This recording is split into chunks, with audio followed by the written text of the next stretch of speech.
Perkembangan teknologi di Indonesia sangat diuntungkan oleh booming minyak yang terjadi pada tahun 1970-an.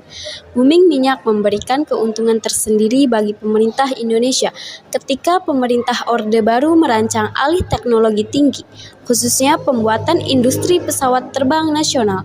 Perkembangan industri pesawat terbang berawal ketika Presiden Soeharto memanggil pulang ahli aeronika lulusan Universitas Assen di Jerman, B.J. Habibie pada tahun 1974. Soeharto menegaskan Habibie untuk menyiapkan segala hal terkait pembangunan industri dirgantara nasional. Untuk mendukung kerja B.J. Habibie, Presiden Soeharto menetapkan Habibie sebagai staf Divisi Pengembangan Teknologi Tinggi Pertamina. Posisi strategis ini membuat Habibie memperoleh kemudahan dalam pembiayaan dana yang berlimpah dari booming minyak, sehingga mampu membiayai eksperimen teknologi tinggi yang dirancang Habibie. Di sisi lain, hubungan Habibie dengan penguasa juga semakin dekat, membuat kemudahan bagi Habibie dalam mengembangkan ide-idenya.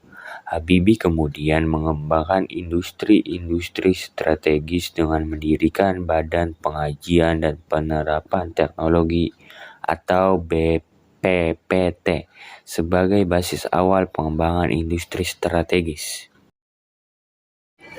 Di BPPT inilah Habibie merancang dan mengembangkan berbagai industri strategis di Indonesia melalui Badan Perencana Industri Strategis atau BPIS. Dari BPIS ini kemudian dikembangkan industri pesawat terbang Nurtanio atau IPTN di Bandung, Perusahaan Armada Laut PAL di Surabaya, dan Badan Tenaga Atom Nasional di Serpong. Industri strategis ini menghasilkan berbagai karya nyata. IPTN menghasilkan pesawat sebagai sarana transportasi udara di Indonesia, dan PT PAL berhasil membuat berbagai kapal laut sebagai sarana transportasi laut. Industri pesawat terbang Nurtanio yang bertempat di Bandung mulai beroperasi pada 1976. Dalam mengembangkan industri dirgantara ini, Habibie menggandeng industri-industri pesawat terbang di Eropa. Di antaranya adalah MBB yang berkedudukan di Jerman dan CASA yang berkedudukan di Spanyol. Salah satu wujud dari kerjasama ini adalah diperolehnya lisensi pembuatan helikopter NBO 105 dan CN 235.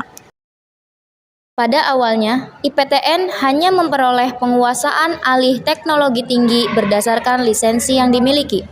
Tahap berikutnya, IPTN diizinkan untuk merakit pesawat-pesawat tersebut di Indonesia. Setelah tahap perakitan berjalan dengan baik, tahap berikutnya pemberian izin untuk memproduksi komponen-komponen pesawat di Indonesia.